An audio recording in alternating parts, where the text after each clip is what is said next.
This conference will now be recorded. Good afternoon, everyone, and happy Sabbath to everyone.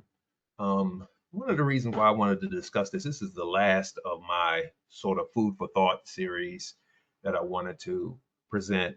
But one of the reasons why I presented because I remember when I was a part of the Worldwide Church of God, they had this first, second, and third. I didn't know about this until after I actually joined the church. They didn't speak of it before that, but it was the first Sabbath, excuse me, the first tithe, the second tithe, and the third tithe, and it didn't make a lot of sense to me, but I just followed through and just did it and so forth like that. But then when you look for it in the Bible, you can't seem to find it. As a matter of fact, the second tithe was the tithe that you were supposed to take to the feast, and then the third tithe was the based on every 3 years, based on when you were baptized. And these things cannot be found in the scriptures.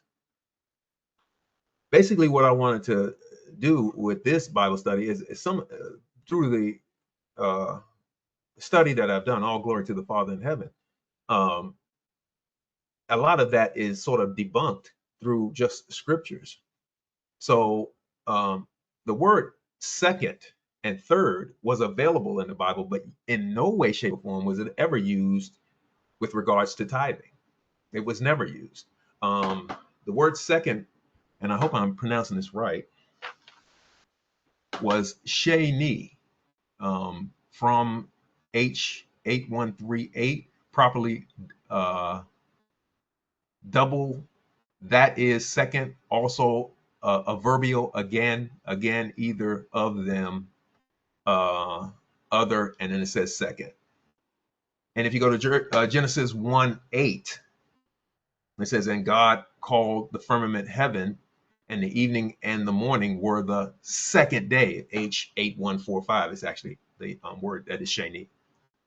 Um, and different things were used as second, like Genesis 7:11, in the 600th year of Noah's life, in the second H8145 month of the 17th day, um, and it continues on with there. There's other things that where the word second was used. Genesis 30 verse 7, and I guess I'm sticking with a lot in Genesis, but it says, and Belial, Rachel's maid, conceived again and bare Jacob a second son. Second, H8145, son, again used. Um, and Exodus 28:18, and the second row shall be an emerald, a sapphire, and a diamond. Again, H8145. And actually, I skipped one. Exodus 26:20. And for the second side of the tabernacle on the north side, I guess, was considered the second side. Again, H8145, there shall be 20 boards. The other word is third, because it was also third tithe. This word is shalishi.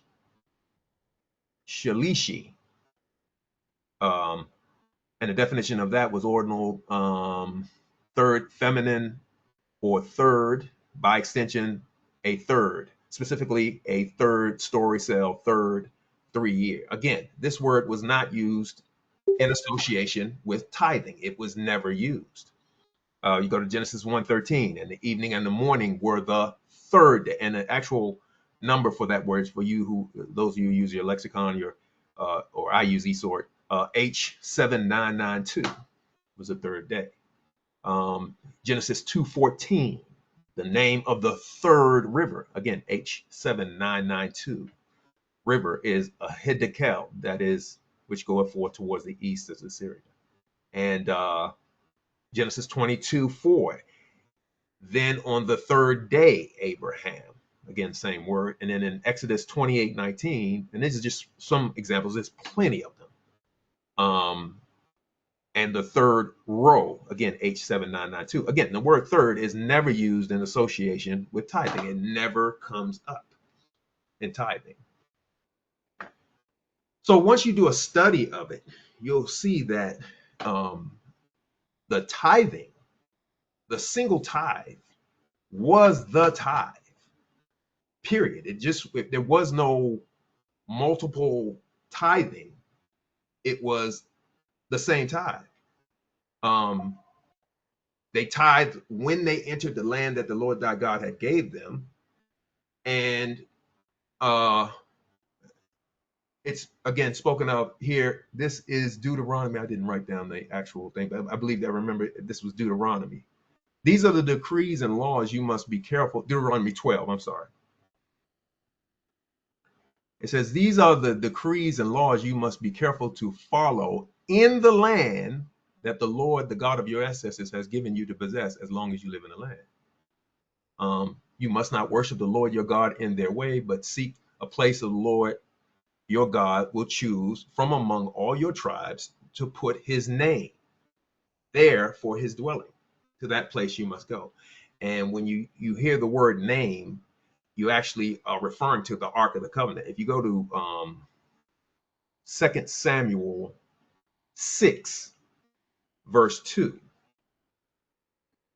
it says, he and all his men went to Bala and Judah to bring up from there the ark, which is called by the name of the Lord who is enthroned between the cherubim. This was sort of reinforced in Samuel, where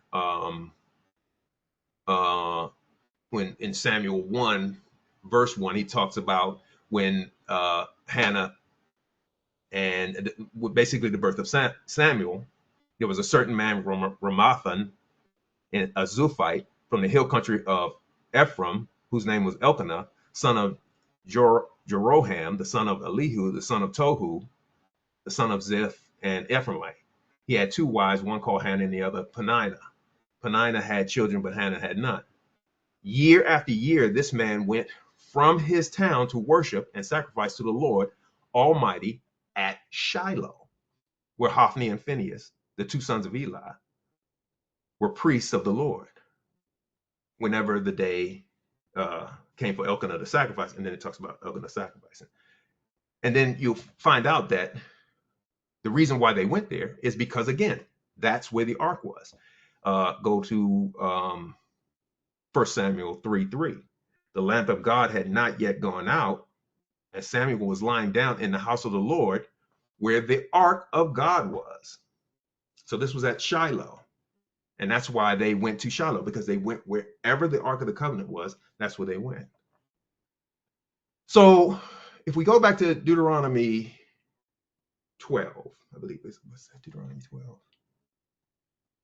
I believe it's Deuteronomy 12. It says there, verse 6, it says, there bring your burnt offerings, your sacrifices, your tithes, and special gifts, what you have vowed to give, your freewill offerings, and your firstborn of your herd. There in the presence of the Lord, you and your family shall eat and shall rejoice everything you have put your hand to, because the Lord your God has blessed you. This wasn't the second tithe. This was the tithe. It was set aside by you. In verse 8, it says, you are not to do as you do here today. Again, they weren't in the promised land yet. Everyone doing as they see fit, since you have not reached the resting place and the inheritance of the Lord your God has given you. But you will cross the Jordan and settle in the land the Lord your God has given you as an inheritance, and he will give you rest from all your enemies around you, so that you will live in safety. Then to the place the Lord your God will choose as a dwelling for his name, which we discussed just a minute ago. There you are to bring everything I command you, your burnt offerings and sacrifices, your tithes and special gifts, and all the choice possessions you have vowed to the Lord. And rejoice before the Lord, you, your sons, your daughters, your males, your male and female servants, the Levites, and the Levites from your towns who have no allotment or inheritance in their own. Be careful not to sacrifice your burnt offerings anywhere you please. Offer them only at a place the Lord chose in one of the tribes, and there observe everything I command you. Verse 17. You must not eat in any of your towns the tithe of your grain, your new wine, and your olive oil, or the firstborn of your herds and flocks, or whatever you have vowed to give, or your freewill offerings or special gifts, everything you put your hand to. Be careful not to neglect the Levites as long as you live. And this, when it comes to the Levites, that's the third year of the tithe. And then verse 26. I think I got the wrong verse. Verse 26. But take your consecrated things and whatever you have vowed to give to go to the place the Lord will choose. Present your burnt offerings on the altar of the Lord your God, both the meat and the blood of your sacrifice must be poured beside the altar of the Lord your God, but you may eat the meat. Be careful to obey all these regulations I'm giving you so that it may go well with you and your children, because you will be doing what is good and right in the eyes of the Lord your God. When you go to Deuteronomy 14, verse 23, it reiterates the tithing. He says, eat the tithe of your grain, new wine, olive oil, and the firstborn of your herds and flocks in the presence of the Lord your God at a place that he will choose as a dwelling for his name, so that you may learn to revere the Lord your God always. So again, this is the tithe. There is no other tithe. There's no second, it's no third tithe. There was a certain man, Malachi 3, verse 10, it says, bring the whole tithe into the storehouses, that there may be food in my house. Test me in this, says the Lord, and see if I will not throw open the floodgates of heaven and pour out so much blessing that there will not be room enough to store it. It seems from that verse that I read there that when you brought your tithes there, you left them there, whether you ate them or not. Whatever you didn't finish, it just stayed there in Jerusalem. Then it talks about the third tithe. Again, this is the same tithe. Many times as I spoke to you before, they had it where, when I was in Worldwide, where in the third year from the time that I got baptized, 3 years from that, according to the Old Testament, everybody's third tithe year was everybody's third tithe year. It's not third tithe year, I'm sorry, third year of the tithe. Everybody's third year of the tithe was the third year of the tithe, period. Yours wasn't 1 year and mine's another year and so forth like that. The third year of the tithe was the third year. You gathered your tithes and you took them to your local cities. So here in Deuteronomy 26 says, when you have finished setting aside a tenth of all your produce, again, produce is a key word here, in the third year, and I'll talk about that later. The year of the tithe, you shall give it to the Levites, the foreigners and the fatherless and the widows, so that they may eat in your towns and be satisfied. This was everybody's task. So say, for instance, Washington, D.C. was our local city. We would all take our tithes to Washington, D.C. instead of taking them to Jerusalem. We would take it to our local city. And we did this all in the same year, and it was all the same tithe. It was the tithe that we were to set aside. Numbers 18:26, Numbers 18:26 shows you what the Levites did with the tithes once they got it in the towns. It says, number 18, it says, speak to the Levites and say to them, when you receive from the Israelites the tithes I give you as your inheritance, you must present a tenth of that tithe as the Lord's offering. So they actually took a tithe of that tithe that you presented them in that third year and took it to Jerusalem. This, according to Nehemiah 10:38,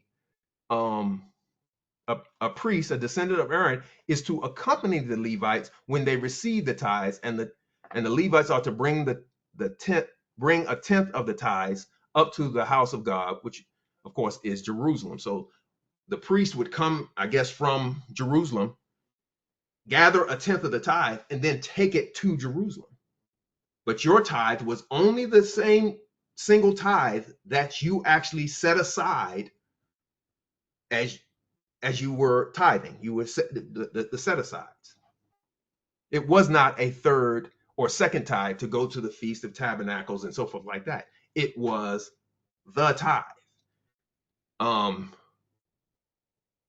In Leviticus 25:21, he says, I will send you, this talks about the third year, and then you had 2 more years, the fourth year, the fifth year, and it was part of a 7-year cycle. And of course, the land Sabbath was the seventh year. And this 7-year cycle was part of a 50-year cycle. And in that 49th year and 50th year, we'll discuss that in just a minute. So it says the Sabbath year, it says, Leviticus 25:20, I will send you such a blessing in the 6th year. Now, this is again, every 3 years. Everybody did the same. That the land will yield enough for 3 years. While you plant during the 8th year, you will eat from the old crops and will continue to eat from it until the harvest of the 9th year comes in. The land must not be sold permanently because the land is mine. And you reside in my land as foreigners and strangers. The whole time the Israelites was there, they were basically paying rent. It was ground rent. Their tithing was a rental payment to the Father to live in his land. Again, it says in verse 23, Leviticus 25:23, the land must not be sold permanently because the land is mine, and you reside in my land as foreigners and strangers. I didn't write this down. So I believe I didn't write the actual verse down. I do apologize, people. I've lost it. We're going to talk about the Sabbath year, and I believe that is still Leviticus. Can you give me 1 second here? Let me see here. How did I lose that? Why did I not write it down?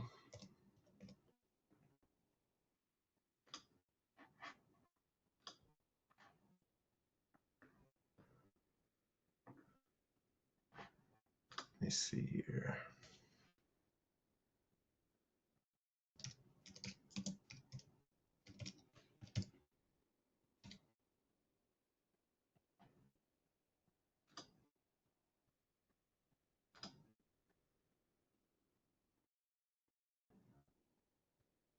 Okay, so this is what, yeah, okay. So this is actually Leviticus 25 also. And I did not write, the problem was I did not write the actual verse. I copied and pasted the verse, and I do apologize for that. So this is also talking in verse 1 of verse 25, of Leviticus 25. It talks about the Sabbath year. And the Lord said to Moses at Mount Sinai, speak to the Israelites and say to them, when you enter the land, again, when they entered the land, it wasn't tithing before that. I'm going to give you the land itself. I give you the land itself must observe a Sabbath to the Lord. For 6 years, sow your fields, and for 6 years, prune your vineyards and gather their crops. But in the 7th year, the land is to have a year of Sabbath rest, a Sabbath to the Lord. Do not sow your fields or prune your vineyards. Do not reap what grows of itself or harvest the grapes of the unattended vines. The land is to have a year of rest. Whatever the land yields during the Sabbath year will be food for you, for yourself, your female servants, and the hired worker and temporary residents who live among you, as well as for the livestock and the wild animals in your land. Whatever the land produces may be eaten. Again, whatever is off the tree, you basically ate. And that was a land Sabbath, because the tithing, as I read in Deuteronomy 26:12, when you have finished setting aside the 10th of all your produce, in other words, what you gathered from the land, to my understanding, again, I'm reading this, that Sabbath year, there was no tithing of the land. Now, of course, as far as the animals and so forth like that, that you still probably gave a tenth of that. But because you didn't actually produce from the land that Sabbath year, there was no actual tithing of the new wine, the grain, and the oil, or something like that, because you basically just ate whatever came off the tree. Again, as I was speaking, this was part of a 50-year cycle. In the 49th year, which was another land Sabbath, after that was the 50th year. And again, you did the same thing. It says, in the year of Jubilee, this is verse 8 of Leviticus 25. It says, count off 7 Sabbath years, 7 times 7 years, so that the 7 Sabbath years amount to a period of 49 years. Then have the trumpet sound everywhere on the 10th day of the 7th month, on the day of atonement. Sound the trumpet throughout your land. Consecrate the 50th year and proclaim liberty throughout the land to all its inhabitants. It shall be a jubilee for you. Each of you is to return to your family property and to your own clan. The 50th year shall be a jubilee.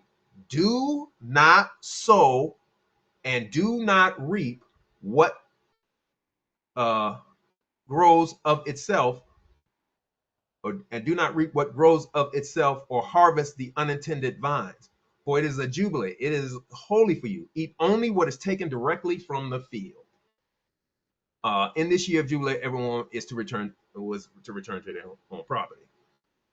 So this was the end of the 50-year cycle, and then I guess year 51 began the 7-year Sabbath cycle again for your next seven cycles. But basically, what I was trying to show here was that there was no second tithe, third tithe. It was all a single tithe that had basically two purposes. One was to set it aside and take it to the Feast of Tabernacles. And the second one was in the 3rd and the 6th year, you were to take it to your local cities. He even talks about when in the 6th year, he gave them a double portion to go to the cities. God is so detailed that if there was a second tithe, he would have said second tithe. I showed you where that word was available in the Hebrew, but it's never associated with tithing. I also showed third, where the word third was never again in association with tithing. That single tithe was the tithe. It was the ground rent that you were to pay as foreigners and strangers in his land. And this is where they were even talking about how would you rob me? And they robbed them with the tithes and offering. They basically were living there rent free because they wasn't paying what he was supposed to pay, or supposed to what they were supposed to pay to the Lord in heaven. And again, you could clearly see that no one's tithe year was based on, and there's nothing in the Bible where it shows that their tithe year was based on when they were baptized. They wasn't even doing that then. So, and then I wanted to speak on the animal tithe, where this part may have continued throughout. There's no clarity that I see from the scriptures, but it says a tithe, animal tithe on verse 30. He says a tithe of everything from the land, whether grain from the soil or fruit from the trees, belongs to the Lord. It is holy to the Lord. Whoever will redeem any of the tithes must add a fifth of its value to it. Every tithe of the herd and flock, every 10th animal that passes under the shepherd's rod, will be holy to the Lord. So, as far as the tithing of the animals, I'm not 100% sure. I didn't get no clarity on that. And the last thing I really wanted to talk about was I think I spoke of this in Deuteronomy 14:22 through 29. And it says, be sure to set aside a tenth of all that your field produces each year. Set aside. Eat the tithe of your grain, new wine, and olive oil, and the firstborn of your herd and flocks in the presence of the Lord, that same tithe, at a place that he will choose as a dwelling for his name, so that you may learn to revere the Lord your God always. But if that place is too distant, and you have been blessed by the Lord your God and cannot carry the tithes because the place where the Lord has chose to put his name is so far, then exchange your tithes for silver and take the silver with you and go to the place that the Lord your God will choose. Use the silver to buy whatever you like: cattle, sheep, wine, other fermented drink, anything you wish. Then you and your household shall eat there in the presence of the Lord your God and rejoice. And do not neglect the Levites living in your towns, for they have no allotment or inheritance of their own.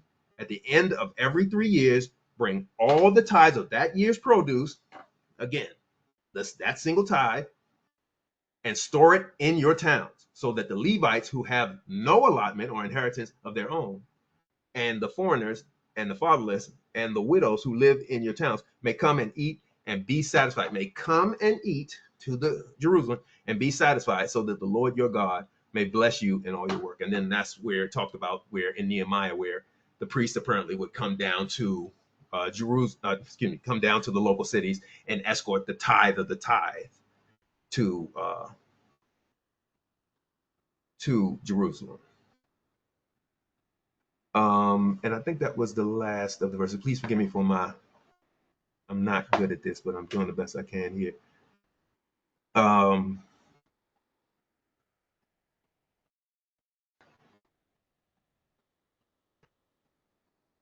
And I believe I read this one already. I think I just duplicated this. Did I read this already? I think I did. So Deuteronomy 12, 17 and 18 and 26 and 27. I think I did read this already. You must not eat in your towns the tithe of your grain, your new wine, and your oil, or the firstborn of your herd and flocks, or whatever you have vowed to give your freewill offerings and special gifts instead. You are to eat them in the presence of the Lord your God at the place the Lord your God will choose. You and your sons and daughters, your male and female, the Levites, and you are to rejoice before the Lord your God in everything that you put your hands to. Again, rejoice before the Lord your God in everything you put your hands to. In other words, again, what you produced. That's why the Sabbath, land Sabbath, it couldn't have possibly been a tithe, because you didn't produce anything. You just snatched off of a tree. But take your consecrated things and whatever you have vowed to give, and go to the place the Lord will choose. Present your burnt offerings on the altar of the Lord your God and meat. The blood and your sacrifice must be poured beside the altar of the Lord your God, but you may eat the meat. And that's basically it. And so if anybody has any questions, it wasn't a long Bible study, but it was part of my food for thought. It's the last part of my food for thought series, so you won't see my face on your screens anymore. But those of you whose screens have been cracked by my image, send your bill to me. I will be more than happy to pay it. But this is just one of the things that I just and I encourage, like I say, I always say, I encourage everyone to speak what they see in the scriptures, because I would love to hear y'all's opinion also. So I'll take any questions that y'all have, if you have any.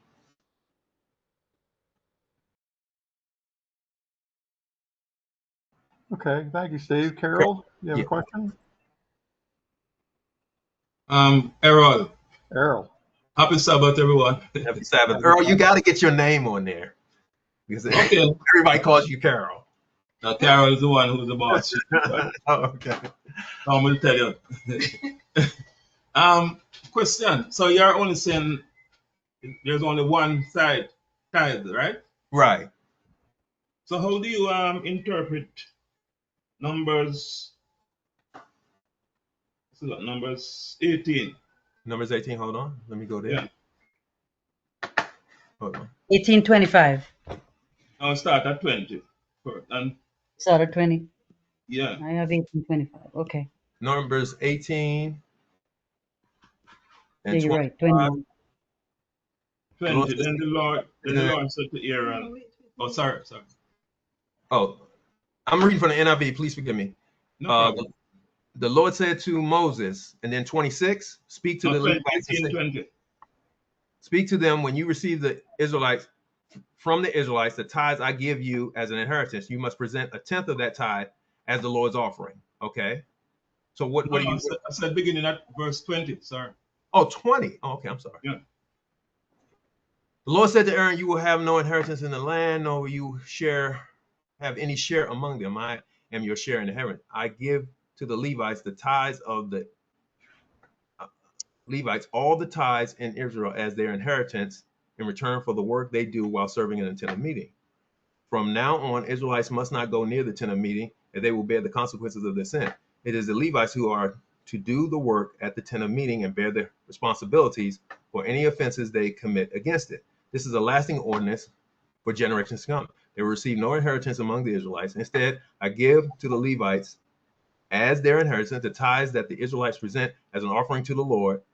That is why I said concerning them, they will have no inheritance among the Israelites. The Lord said to Moses, speak to the Levites and say to them, when you receive from the Israelites the tithes I give you as your inheritance, you must present a tenth of the tithe as the Lord's offering. Okay, I'm confused. What No, what I'm asking now, okay. the Levites didn't get any inheritance, right? Right. The tithe was supposed to be their inheritance. Right. And they're supposed to give a tenth of what they received to the Right. priest. Right. So we can infer from that that this what we call the second tithe would have been out of the other 90% that the Israelite inherited. They would have to pay to go to No, the I think, see, this is what I believe. I believe that this is referring to the year of the third tithe. So in the third year of the tithe, everybody, it wasn't based on when you were baptized. Everybody sent their tithes that they normally set aside and went to Jerusalem with and gave it to the local cities. The Levites, then the priest would come down from well, I don't know if he came down from Jerusalem. It just says the priest would escort it in Nehemiah. He would gather a tenth of that tithe, the tithe of the tithes, and take it to Jerusalem, and then you would celebrate towards the Lord. Okay. Okay. Anything else from you, Errol? Not really. Just wanted to. Okay. I guess my question is, it talks about where you just read, and it talks about other places coming up with a tithe which belongs to our Heavenly Father. All right. So it's establishing a tithe. And I guess if you would give us a summary of everything that you just did, just to bulletize it, so we understand where you're coming from. Yeah, I'm sorry. Hang in there with me, guys. I'm new to this. I'm not good at this. So basically, if we take a 7-year cycle, if I was tithe, if we all of us in this group were tithing, we would set aside a tenth. That was the tenth that we were going to take to the Feast of Tabernacle, and that's year one. And then we would go to the Feast of Tabernacles and rejoice before the Lord. In the second year, we did the exact same thing. We would set aside a tenth, and then we would go to the Feast of Tabernacles, and then we would celebrate towards the Lord. That's basically what Elkanah was doing when it talks about Samuel, when Samuel was born and so forth like that. He was going to the place that the Lord chose to put his name, which was the Ark of the Covenant. In the third year, everybody, we all did. The set-asides that we had, we took them to the local city. We took them to so that the, what it said, the poor, and anyway, the Levites in your town would not be neglected, the poor and so forth like that.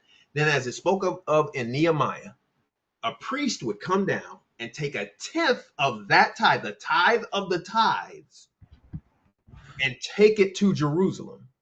And there they would celebrate again. We would go and celebrate towards the Lord. In the fourth year, we did as we did in the first year. You set aside a tenth, you took it to the tabernacles, and when you took it to the Feast of Tabernacles, you didn't bring back anything. You left it there. Apparently, Elkanah left everything. And when he presented everything, he printed. This included his free will offerings, burnt offerings, fellowship offerings, and so forth like that. Everything, the animal, everything got presented there. In the fifth year, you did the same as the second and first year. You again set aside your tithes, and then you took them to the feast and and celebrated towards the Lord. In the sixth year, because he knew that there was a land Sabbath, and because he knew that Jubilee was a land Sabbath, he gave you a double portion. And that's what I spoke of in that one verse where it talked about, let me see if I can find it real quick, where he would give them a double portion. What was that? That was eat the 8th year while you are planning during the 8th. He says, Leviticus 25:21. I will send you such a blessing in the 6th year that the land will yield enough for 3 years. That would include the land Sabbath, and the Jubilee, while you are planting during the 8th year, you will eat. You will eat from the crops and will continue to eat from it until the harvest of the 9th year comes. So it was a blessing so that you could make it through, even though you think to yourself, they should have had their own reserve. If you're getting a double portion of everything and are able to, and he's giving you a double tithe to present to the Levites. Now, in the 6th year, of course, you present it just like you did in the 3rd year. You presented that to your local cities, and then the priest would come down and take a tithe of the tithe, and then would take it to Jerusalem. And you should have produced enough where you could have had your own little savings, separate savings, other than the one that was tied to the land, to the Feast of Tabernacles. But that was the procedure. That was a cycle of 7 years. Then, of course, the 7th year was a land Sabbath. You could not tithe because it was a tithe of your produce. So you basically were eating off the tree. That 7-year cycle happened 7 times. In the 49th year, you did again, was leading into the 50th year, which was the year of Jubilee. Everybody went back to the land and property and so forth like that. And the land was not to be worked. It basically was the 50-year cycle. This cycle matches the 50-year cycle of Pentecost. That 50-year cycle, that 7 sevens, and then in the 50th was the Pentecost. It basically parallels that, and it went into effect when you went into the Promised Land. And again, it was not based on when you were baptized. They wasn't even baptizing then. It was based on everybody doing it, I guess, from year 1, I guess, and then proceeding from there, because the crops that they received when they first got there wasn't what they had actually planted. It was actually from the previous tenants, the Canaanites or whatever, and so forth like that. So they could have started in year 1. Hopefully that helped. Did you understand what I was saying there, Tom? Well, I understand to a point, but what I was trying to get at is what I'm gathering what you're saying is that there is a definition for 1/10 or 1 tithe, 1/10 part, 1 tithe, and not a separate definition for multiples that may occur as time goes on, that the 1 tithe applied annually, but perhaps for different purposes. Right. So, It for was instance, not. I'm sorry. let me see if I understand, like, for instance, the first year of the 7 that you were talking about. Mm-hmm. You were saying that tithe would be taken to the Feast of Tabernacles. I'm sorry. I do apologize. Right. So, am I understand you're saying that tithe would be taken by the individuals to the Feast of Tabernacles, and they would enjoy that, or they would give that to the Levites, or what? Oh no, they would rejoice before the Lord. Good grief. Okay, what I'm saying is, what I'm getting at, and I'm just trying to find out in a summary portion here, what does that tithe mean? And it may be used. What you're saying, it may be used for different purposes. On the 3rd year, you're saying it's not to go to the Feast of Tabernacles, but to go to the local group or whatever. Right. And then you get to the 7th year, and I sort of missed out on what happens on the 7th year. In the 7th year, it couldn't have possibly have been now. The animals are a different thing. They would still be giving birth and so forth like that. So every 10th animal would go. But as far as the produce that you were producing from the land, you couldn't tithe, because basically you were just eating off of the land. You wasn't producing anything. You wasn't gathering a produce to set aside. You basically ate off the land. So, but in the 6th year, he gave you a double portion so that you could survive, I guess, if you want to say, that 7th year. That double portion, you in the 6th year, you gave to the local city. And then the priest would come down, like it spoke of in Nehemiah, and would actually escort that tithe of the tithe. So that tithes, that all those tithes that me, you, the Reeds, Karen, Faith, Veronica, Caller 01, Dolores, Tim, all of us would be taking our tithes to the local city. That priest would come down and take 1/10 of that tithe and take it to Jerusalem. And then we would still go towards Jerusalem and feast towards the Lord. what would we use to feast with it? If you're saying we're going to the local congregation. Right, the tithe of the tithe. That's what I'm saying. When they took that tithe up there, we feasted towards the Lord. That's what you were feasting on, that tithe that they took, that 10% of the tithe of the tithe. You got to assume that tithing was just massive, because all of us are contributing to the local cities, look to that local city. Boom. And then he But takes that. this sort of gets into the idea of what a tithe is for and who owns the tithe.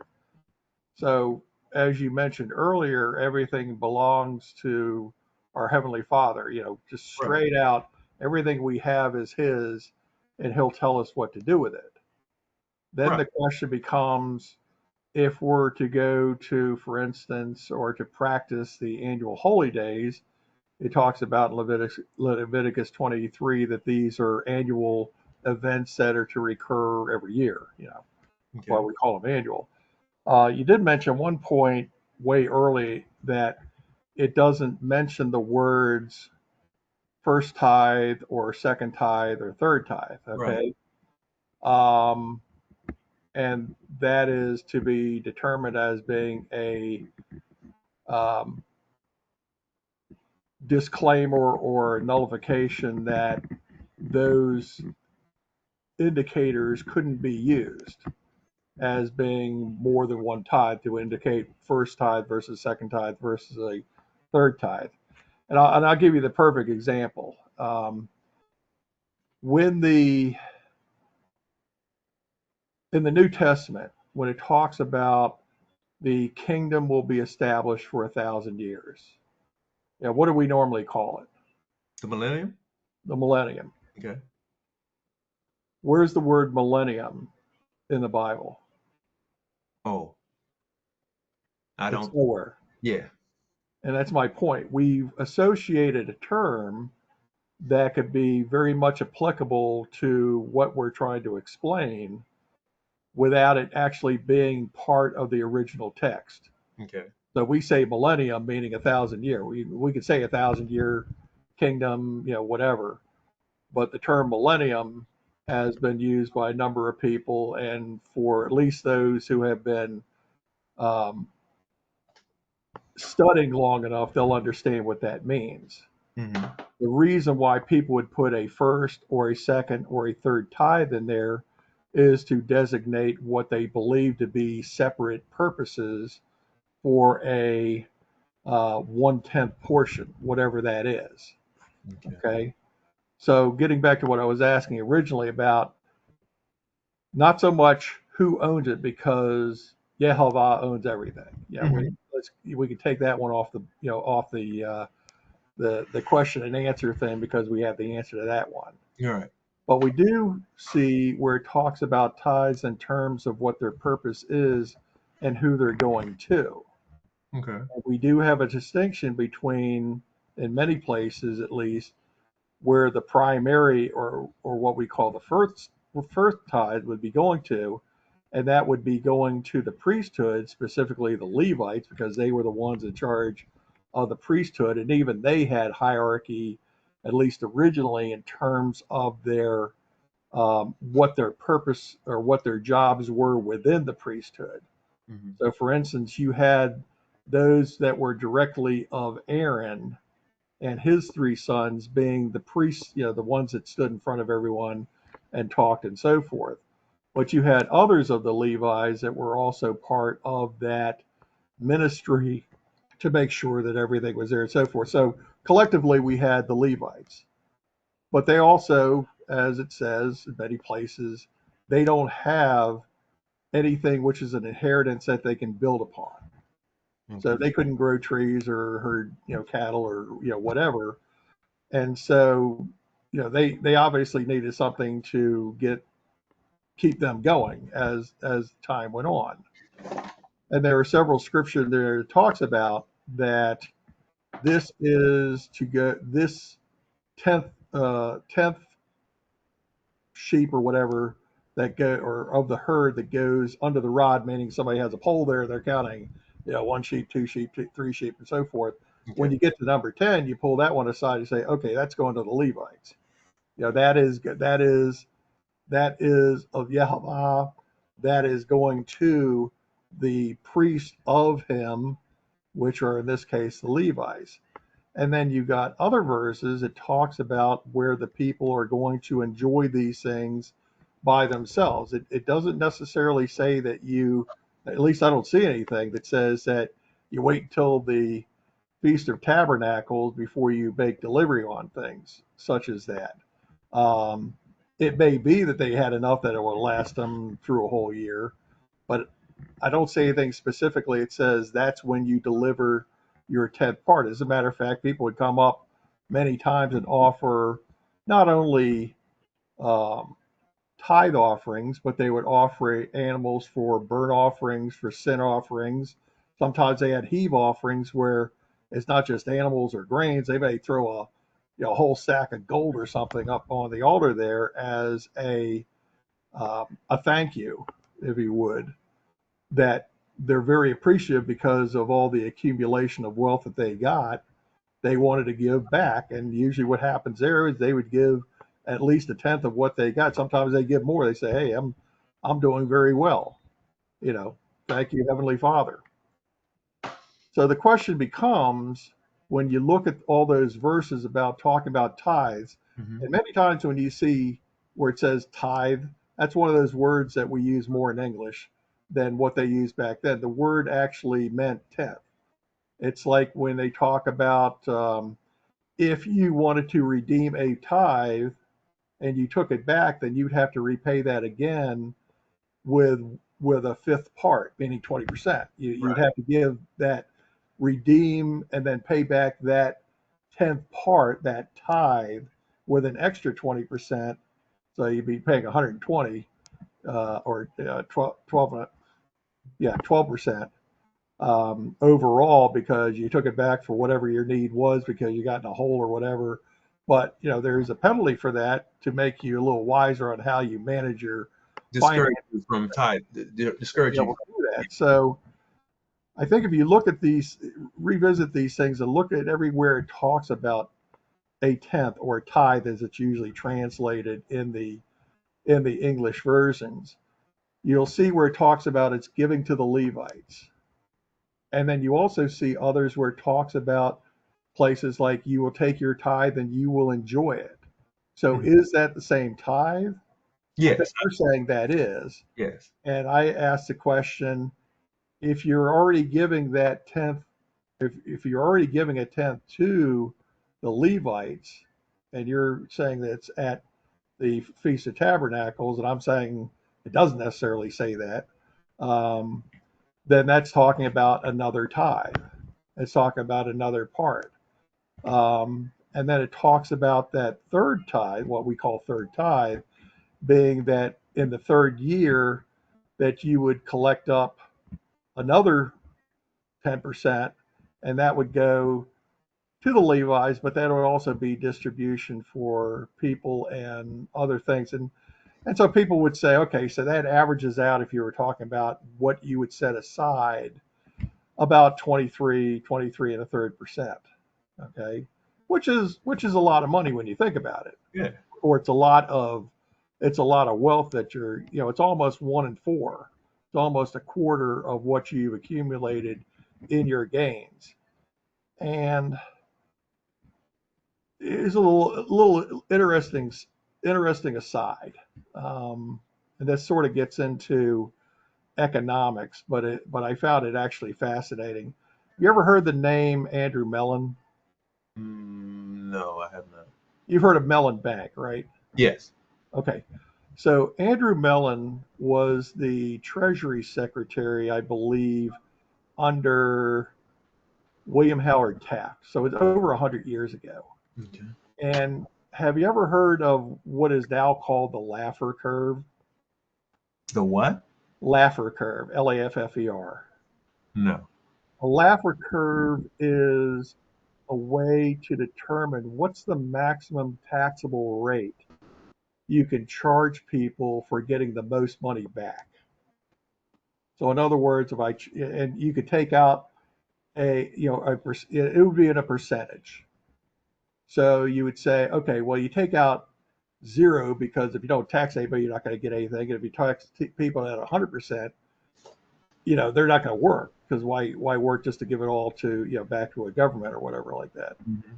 So it's somewhere between 1 and 99 as what this work. And this is nothing new. I mean, these are things that were thought about by, go way back, like the Romans thought about this. What can we tax people to get the most revenue in? Well, Andrew Mellon used what is today called Laffer curve, because it was proposed and pushed more by Art Laffer, who's still alive. I think he was, I don't know if he was Treasury Secretary or something like that under Reagan. But anyway, Andrew Mellon came up with a number. He did all the figuring out, how much can we tax people and get the most back that would be most beneficial for both the taxpayer and the tax receiver, meaning in this case, the governments and so forth. And this is all taxes.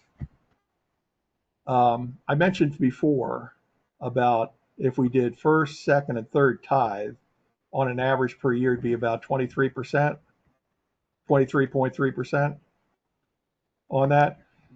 Guess what point that Andrew Mellon came up with in his version of a Laffer, meaning you get the most out, you get the most, the right taxation to get the most revenue in. You know what his percentage was? No.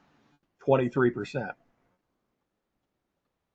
And that's just a little aside. I mean, I'm just giving you that to say that people have thought about this from the standpoint of not a biblical standpoint, but as a from a secular standpoint, actually, you could say.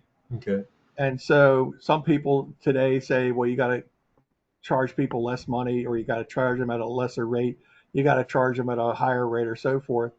I think when you actually, if you were to examine this stuff out, you will find that that idea of the 2.3 or 23.3% taxation, if you want to call it that, tithing, and part of that taxation is your enjoyment, a full 1 part in 10 going to your enjoyment, and needs to get you there and back to the Feast of Tabernacles.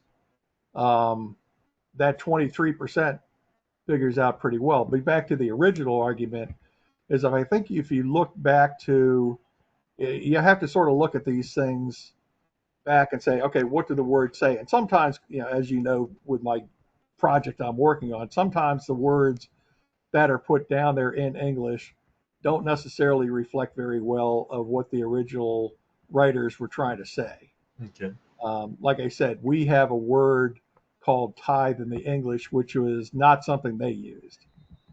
But the idea of tithing was not something that was invented by the Levitical law either. I mean, that's something you go back to Genesis and you can see where when they met with Melchizedek and was presented with a tenth of all the spoils that they had. Right. It's not something new. It's kind of like the idea is that the killing somebody wasn't illegal until the Levitical law was stamped down there. It was actually something that was not to be done back way back when. I mean, ask Cain. He learned about that when he killed his brother.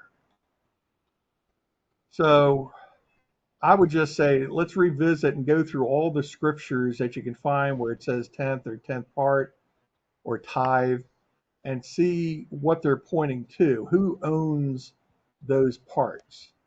And sometimes they say it's for your enjoyment. Sometimes they say it's going to the priesthood. Sometimes they say it's going to the priesthood for the benefit of the widows and orphans and so forth.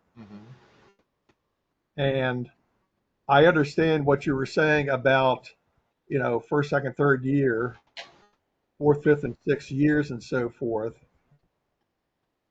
And the tithing was in place, or at least it was talked about while they were still in the wilderness. This is before they ever crossed the Jordan. I mean, Right. these are things that Moses was writing down for them. And while earlier it talked about things like presenting the wave sheaf, not happening until you got into that promised land because you had to take of your own crop that you planted and harvested yourself. They had cattle that they were growing. They had grains that they were growing, although they were moving around quite a bit. So they're probably, yeah, I don't know how long they stayed in one place over all those 40 years. Yeah, I don't think they were tithing during this. Yeah, well, There's no evidence that they were able to do that, especially when well, they. like I said, at least from the animals they could, because those animals weren't, they'd have new ones every year. So what do you do? Now, unless Levites didn't like anything but steak for dinner, they probably had to go out and get some grains wherever the grains might be. And so they may be harvesting, even though they didn't plant it, they may have said, okay, let me get, 10 bales of whatever wheat we just found or whatever like that. And we'll give one to the Levites, as as part of a tithing project or a tithing um, duty to give that to them. Now, if they stayed in a place long enough, I'm sure they probably planted something and harvested the next year. That would be part of what they did. But then again, that sort of asks the question about when they crossed over and then you started bringing in, like, for instance, the wave sheet. So I know I threw a lot out there. I mean, but it's, I must say, I don't agree with what you said. I That's do fine. appreciate you bringing it forward because it does bring forth ideas and so forth. And if nothing else, it means that we go back and we revisit and say, okay, why do we, when I say the we, I mean, like me and others individually, why do we believe the things that we believe? I mean, I would say that about anybody, about any subject, whether it's religion or economics or whatever. Why do you believe the things that you believe? And what you find these days is that most people don't take the time to actually do the research. They just heard somebody say something and they say, well, that's great. He sounds honest enough. Well, we'll just believe him. It's like, well, maybe him is wrong.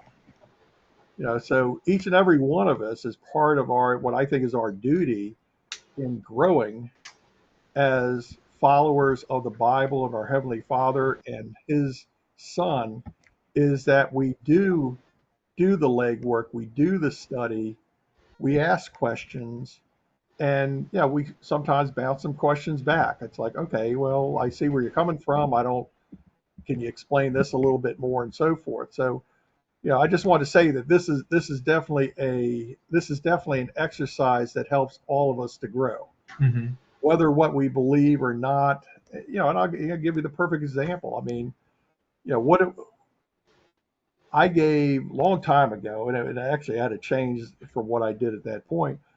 I gave sermons to help people understand why I was using the word Yahweh instead of the Lord Hmm. and so forth. And then I did a little more digging and say, well, that's wrong. It's actually Yehovah.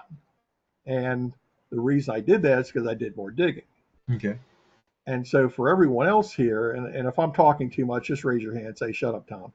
Um, the reason why I like these type of things is to help people to think a little bit, understand why you believe what you believe.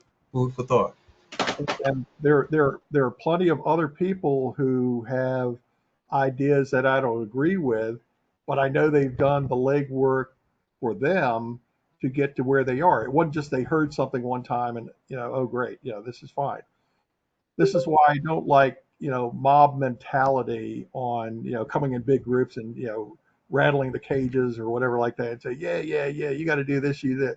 Well, why? I mean, can you tell me why you're here other than, somebody gave you $100 to show up, or actually have a heartfelt reason for doing and believing what you're believing.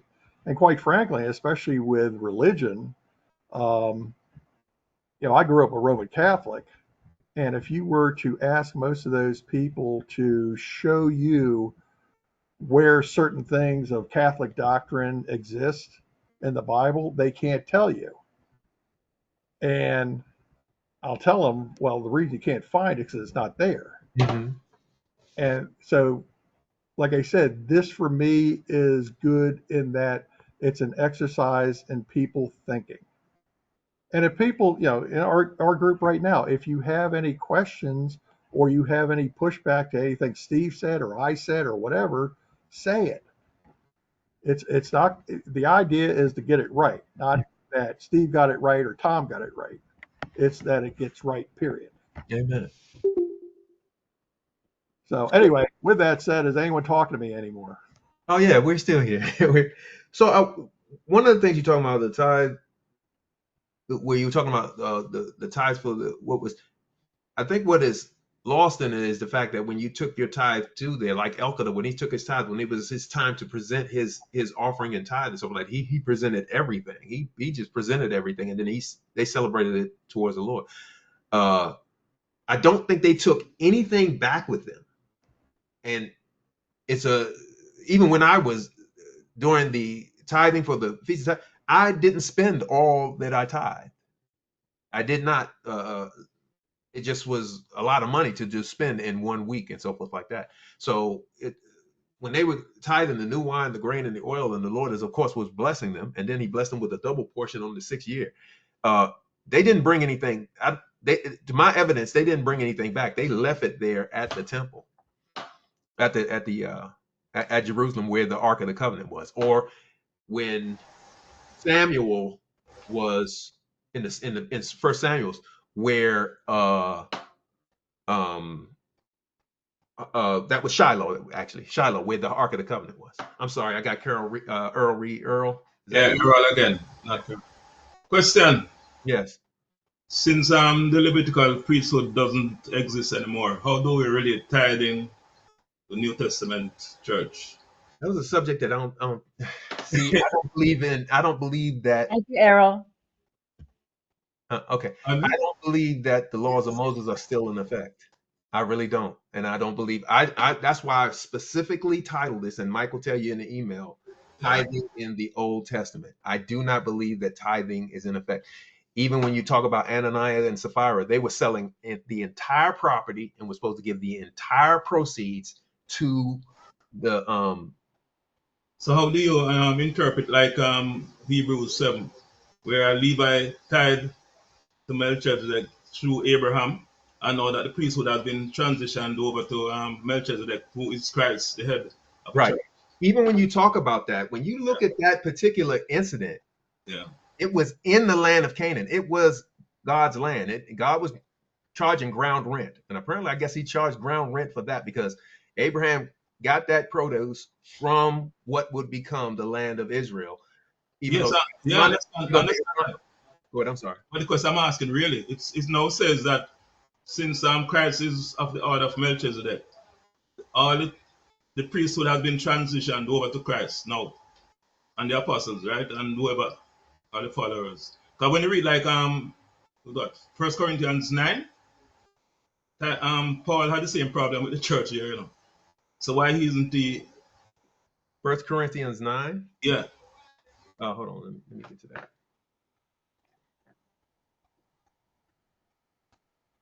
1 Corinthians 9. What verse? Let me see if I can find it. 7. Verse 7.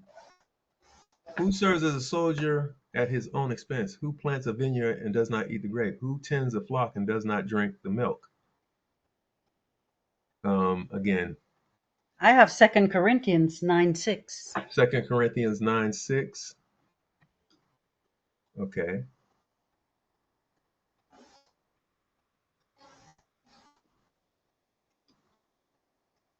Verse 6. Remember this: whoever sows sparingly will reap sparingly, and whoever sows generously will also reap generously. Again, I'm not understanding what are you trying to say, Dolores? What were you trying to reflect here? No, that's the only Corinthians I have in my notes. oh, okay. Oh, But okay. let Errol finish Yes, because as it I was have, I have saying, a question for you. Say that, Errol. Corinthians 9, yeah, verse beginning of 1 Corinthians 9, beginning verse 5. So Okay. do we have let no right to take me, along a believing wife. Corinthians what? 9 Right, yeah. and verse what now? 5? 5, yeah. Okay, all right. So I'm here. Don't we have the right to take a believing wife along with us? Or do we as what? Am I reading the right one? 1 Corinthians 9:5? Yeah, you can read along the chapter down to maybe 13, 14. Oh, you talking about reading? Okay. Oxen, and then is it no? Serve in the temple. Yeah.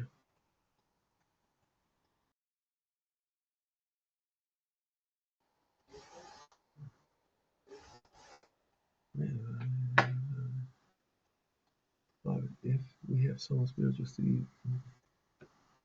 Okay, I'm not. Show me what you're trying to tell Now, me. verse 13. Do you not know that those who minister the holy things eat of the things of the temple, and those who serve at the altar partake of the offerings of the altar? It's referring to like the tithe and offering that was transitioned over now to the Melchizedek priesthood.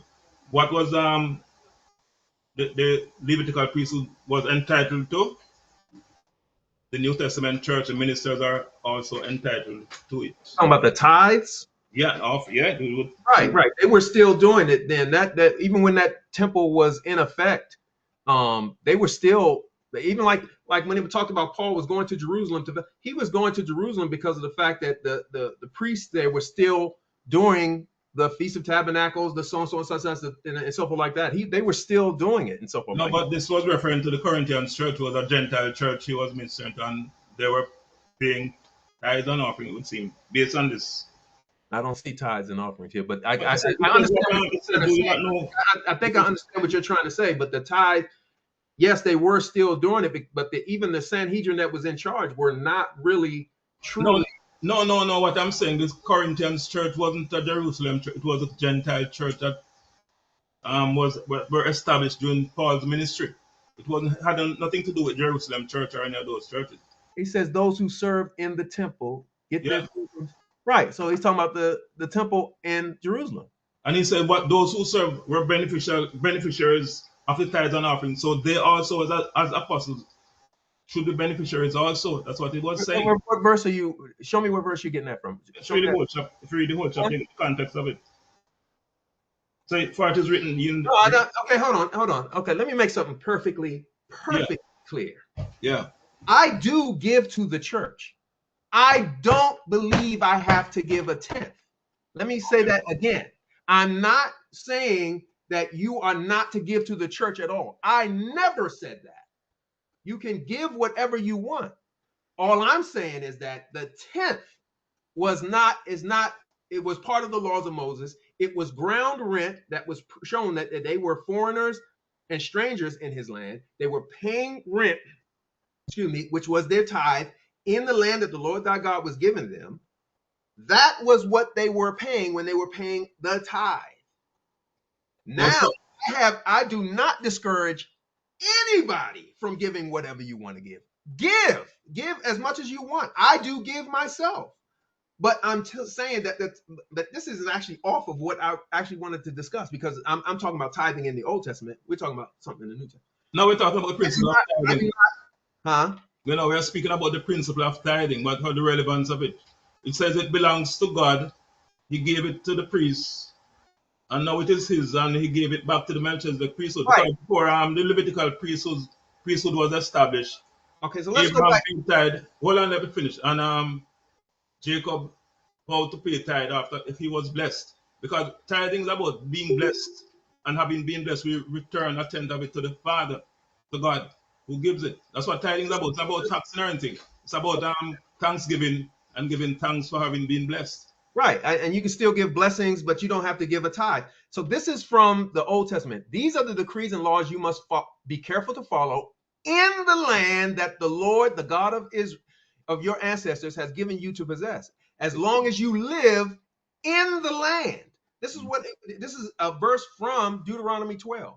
So all I'm stating is that, again, I do encourage people to give to the church. Yes, of course. Okay. But I'm not saying that you have to give it, because it was part of the laws of Moses and it was tied to the land. He even stated here And I think I stated to you before, we will send such a blessing in the 6th year. The land, and he says, the land must not be sold permanently because the land is mine, and you reside in my land as foreigners and strangers. The tithe that you were giving was a rental, it's almost like sharecropping, if you want to say that. When you have finished, Deuteronomy 26:12, when you have finished setting aside a tenth of all your produce in that year, the year of the tithe, you shall give it to the Levites and the foreigners. This was talking about the 3rd year. You were to give that tithe to the Levites and the foreigners in the land. But I mean, again, I'm not, this is what I believe. Okay. I believe the Lord wanted me to express this to you. Each one has to make their own decision. If you want to continue the 1st, 2nd, and 3rd tithe, that's fine. I have no problem with that. But what I'm saying is that that is not a requirement based on what I'm reading in scriptures, or it wasn't the procedure based on the scriptures that I have been reading. It was no 2nd and 3rd tithe. And a God that, and our Father, along with Jesus, who are a very detailed oriented people, did not use the word 2nd and 3rd tithe nowhere in the Old Testament. As a matter of fact, I don't think it's even in the New. Excuse me. I don't think it's even in the New Testament. The word 2nd and 3rd tithe, but yet you see 3rd year, 3rd month, 3rd son, 2nd, 2nd day, second. You see those words, but you never see it in association with tithing. So Okay. if you want to continue to tithe, do so. I'm not. I don't. No problem. Just like you said, like Tom said, we have different exegetical and Yes, and then and please, my eyes pop out of my head when I say this because I have to say it almost every time when I give these Bible studies. This is part of my food for thought series. yeah, good. Okay. Reasonable. Accept that. Okay. I'm not beating you down. I'm just giving a different perspective. You are beating me down, Earl. I am destroyed. I'm not beating you. But it's all good. It's all good. I love it. Yeah, it's a good interactive thing. Yes. Okay, very good, very good.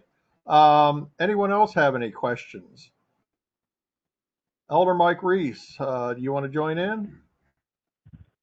Yeah, I'm here. Hello, everyone, and happy Sabbath. Happy Sabbath. I was only, Steve, I apologize. I was only able to get maybe the last 10 minutes Okay. of this Bible study. And Understand. I didn't have my Bible with me to reference any of the scriptures. So I guess when I signed on is when I actually got home and came on my PC. Very, very interesting topic. And I think you brought out some good points. So did Tom, and so Errol and everybody else. I believe in tithing, and I think it's when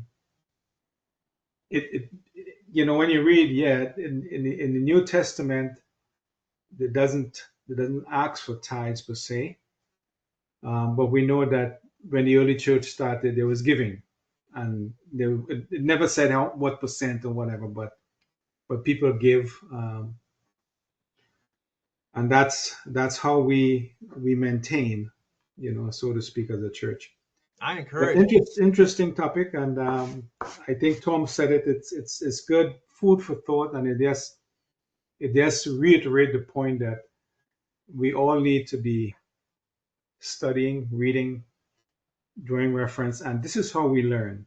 And I think I've said it many times that Bible study or however you want to put it, is key to our growth as Christian, key to our spiritual growth, and that's how we learn things, and how we get little bits and pieces of different concepts, and coming from different people. It just kind of brings it all together, and I certainly enjoyed it. So Tim, I myself too, I've been asked this question about tithing before, and never really about the 2nd or 3rd tithing like you did, Stephen. I thought that was very interesting. I was trying to find out also, and you and Tom can help me with this. Tim has a question. Tim, I see your hand. Wait, thing. Yeah, go ahead, Tim. In the very last book of the Old Testament, in Malachi 3:8, it says, "Will a man rob God? Yet you have robbed me." But you say, "Wherein have we robbed me?" In tithes and offerings. A tithe is 10%. Right. 10%. So Right. there's a number. Okay, it's the last book. This is before everything else happened with Jesus and all that. So Right. Malachi was during the time of. this is long after Moses. Long after Moses. I'm sorry. That is a long time after Moses. Right. No. Yeah, it was after Moses, but it was during the time. Malachi was during the time. I can't remember the king that was in. Tom, do you remember the king that was in the? It's at the beginning, I think, of Malachi. It tells who was the. But this was still when the Israelites were in Israel and so forth like that. They were robbing him. They were not paying their tithes. They were not doing what they were supposed to do. And they were robbing God of their tithes and offering. And then I tried to state in there, while you are in the land, which it talks about in Deuteronomy 12:1. It was in. So, It was, your point is, unless we live in Israel, we don't have to tithe. no, those laws were tied to Israel. That's what I was trying to say. In Deuteronomy 12, it even states when you enter the land while you are living in the land and so forth like that. The Lord evicted them from Israel because of the fact that they were, as you spoke of, did not paying their tithes and offering, doing all the things that they were supposed But does he still not own the earth? We are all to. Right. If he owned the earth, wanting. right. I don't argue that point. I mean, again, Tim, if that's what you believe, that's fine. I have no problem with that. I just don't believe that this. I'm expressing to you what I believe that the Lord has blessed me with knowledge of in the scriptures, and there's no evidence that the tithing was supposed to go beyond the time that they were in the land. It was tied to the land. It was sort of their rent because of the fact that he even said that they were foreigners and strangers in my land. So it was just, sort of and that's what I tried to express in there. I just did a poor job of doing it because I don't know how to do these. So, Steve, can I ask you a quick question? Dolores, please. Tell me, if we don't tithe in this day and time, how does the church grow? You, How does we feed the needy? How are we going to go to our elder and said, look, we're going to we need to go to the feast days. We don't have any money. You better stand our expenses. Is that what we're going to do? Are we going to go to the Levites No, again, you or, can't give or whatever you want. Okay, I'm sorry. I'm sorry, Dolores. Continue. no, go ahead. Go ahead. You can I'm give just whatever you curious want. You can because give more than a tenth. You can give 30, 40, 50%. You're not but tied. it's just you. You're not giving more than what you need to give. Right. You're not, yeah, you're not tied. I'm just saying that the tithing in the Old Testament, which was again the title of this thing, the tithing in the Old Testament, somehow we got to the New Testament and to today. I was trying to show you what they were doing back then. Mhm. You can give whatever you want to give. Again, Ananias and Sapphira were not killed because they didn't give 10%. They were destroyed because of the fact that when they told them that we had sold our land, they told them this is what we got for it. They told them I got $500 for my land when actually they got 1,000. That's why they were destroyed, because they were supposed to give all of they had offered. Please forgive me, people. Everybody's trying to contact. They were. They told them we were going to give you the produce from our land, and then when they sold the land, they cut the value and said, "Oh man, that's just $1,000. Let's just give him $500." And he gave in there with $500, and then he told Sapphira to do the exact same thing. And Peter told him, "You will die when you leave the threshold of." I'm trying to remember, but she died on the spot because of the fact that they lied to the Holy Spirit about the amount that they were giving, not a tithe. They were supposed to give the entire thing.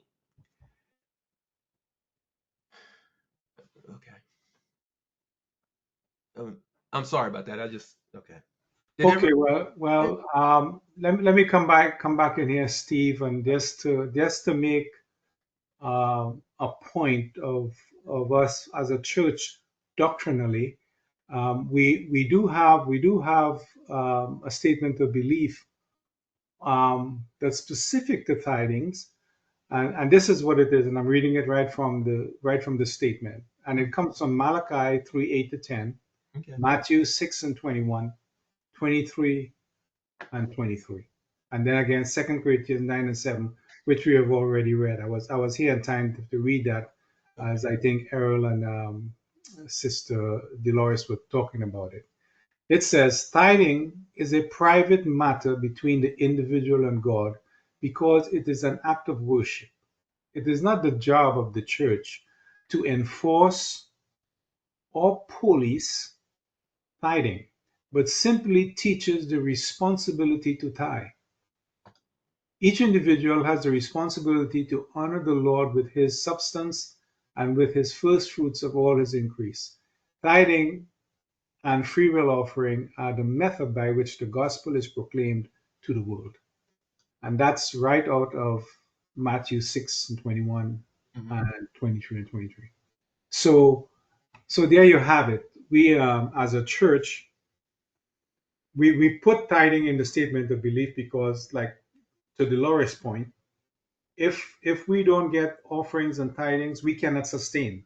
Oh, Right? We can't pay rent when we meet. We can't help the people in need, and we won't be able to stand up as a church. okay. So all the things that CGI do for the world by giving pamphlets and books and Bibles and literature, that would cease altogether.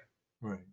Right? So it does have an important role in the New Testament, and for us as a church. And some churches, take this out of context, and they demand that people tithe. We at CGI, we would never see us pass a basket or tray or nothing like that. However, as we keep the feast, and it says, God said, and this is the Old Testament, Steve, that 3 times a year do not come before him empty handed. Agreed. So Agreed. because we are believers of the feast and we keep the feast, we bring that forward whenever we keep Passover, first fruits, and tabernacles. Okay. So So, Tom has a Tom right, has a question, but I yeah. just want to make sure. Let me finish my thought. So therein lie, why we are. Our belief is that we should tithe and we should give offering. It doesn't have to be 10%. It could be whatever. And I think Tom, I heard him mention, it may have been driving when he said it, that people can give more than 10%. And we have a, at one point, someone walked into CGI corporate and just give them a check for, I think it was $15,000. Yeah. There's people who have Not, donated. he wasn't a member. I think it was sent in the mail. Right. He wasn't a member or anything like that. He wasn't a Sabbath keeper, And but we he happened to hey, be live off of faith. following along in the I'll church. provide for this. Yeah. Provide for this. So I'll come off and give someone else a chance to talk. I mean, Go ahead. okay. Tom has a question, but I want to make sure that we're clear. The title of my Bible study was Tithing in the Old Testament. I was just trying to show you that there was no, I didn't mean to get off into what we do presently. Each one can do as they want to do. I was only referring to what evidence showed tithing in the Old Testament. And somehow it's gotten to the point where, Steve, We got it. We got it, Steve. We uh, understand. But, okay, but I'm not but the tithe. You do whatever you want to do. I just yeah. want to But make sure you're talking yeah. about But this. Steve, yeah, to your point, you might only remember in these Bible studies, questions come from all way, and you could go sideways, or you could go down streams that but it's all in good faith, and it's all relevant to the topic. So, we understand I it. feel like I'm I'm sorry. Go ahead. being told. I feel like y'all are getting from this that I'm telling y'all that don't tithe, and these No, I don't think we're taking it that way. yeah. We're not taking it that way. I don't think. Okay, Steve, you're doing well. Go ahead, Tom. Tom. No, I just wanted to respond back. You had asked the timeline of Malachi Yeah. when that came through.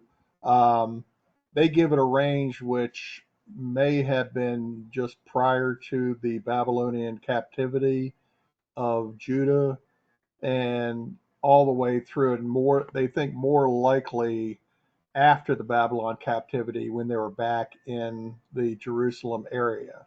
Okay. So that writing timeline could most, if it was at that point when they had already returned back from Babylon, would put the writing time and style of that of say First, Second Chronicles, Ezra, Nehemiah, Okay. those things. Even though in our chronology of the Bible, those things show up. If that's the case, Malachi's in the right place in terms of timeline. If you want to get when the books were produced and so forth, maybe because even they say Job was probably written before anything else was written, but whatever. Just to answer that question I couldn't find anything directly in the text that said, in the year whatever of somebody or something like that. It didn't have that. Okay.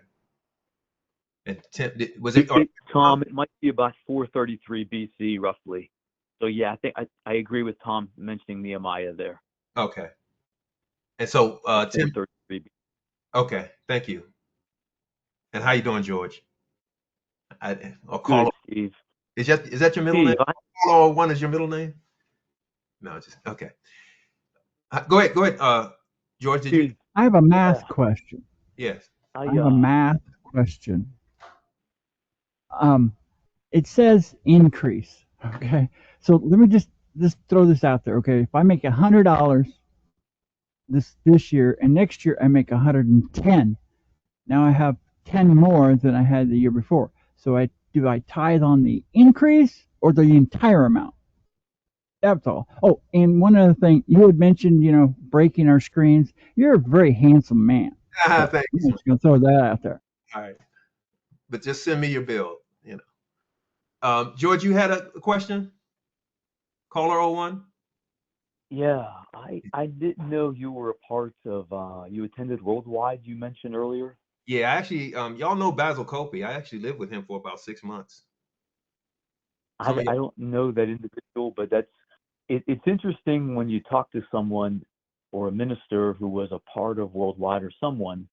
There's always an interesting perspective there, and I think things to learn because it is part of the Church of God's history, more of the modern history, of course. But I'd like to change course a little bit, Steve.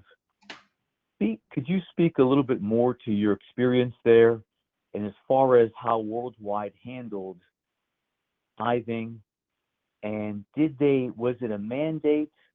How did they do things exactly that you remember? It was so funny because it was similar here. They didn't speak of it in sermons. Richard Frankel, who was the pastor at the time, and Willard High was the one who actually brought me in. They never spoke of it. I was actually told about it through the conversations. And I was like, what? I do give my tithe. And he says, no, you're supposed to give a second tithe for the Feast of Tabernacles. I was like, what? And so they had to explain that to me. And so then I started doing it. And then they told me about the third tithe. And yes, I did it. And I'm talking about 30%. 10% of my gross income. So I was given a lot of money. 20% basically was going to church, and then 10% was set aside and stuff like that. It was a lot of money, and I never had anything scripturally to back up what they were saying. It was just something that they had just spoke of. It really was not sermonized, and I don't remember if their publication spoke of anything about second and third tithing. I'm not 100% sure. I see Tom got his hands up, so he may have an answer to that question. Yeah, the idea of taking a gross income, meaning pre-tax, and so forth. That sort of idea falls apart real quick, especially under some of the older, not most recently, but say 50 years ago, some of the tax rates where people were taxed at a rate of like 70% or something like that. Well, you take 10% off of that, and another one here, and then when all of a sudden you got nothing. I mean, Yeah. and they missed the part about your increase. Yeah. So anyway, I just want to throw that in there. Yes. Thank you, Tom.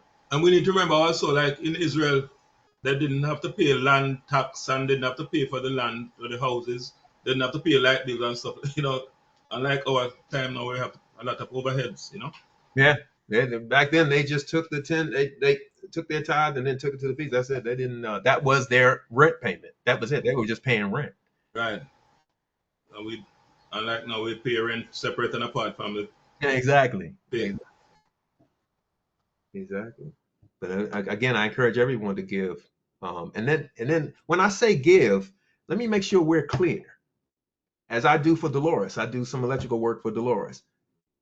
I do not charge. I just do the work, and then, but that I consider part of my giving. So it's not just money. It's some of your time. I notice some of y'all visit each other and stuff like that. That's giving. So yeah, I mean, we as a family, as a holy nation, as we are supporting one another because we are like the Hebrew, like the Apiru, they call them. We are a landless nation. We are a nation, and we have to support each other and help each other through this process, and support each other in the process of making it to ultimately to the kingdom. We have to, in some cases, carry each other, and I'm more than happy to do my part. But when I talk about tithing and excuse me, when offering whatever you want, offer whatever you can. If you don't have any money, offer whatever you can. So I encourage it. Okay, very good. Any final thoughts from anybody? Oh, by the way, I've had the recording on the whole time, so we got the whole thing captured for you. Okay. Review it. Anybody else? Steve, did your experience with Worldwide shape you in any way and how you feel and how you perceive things today?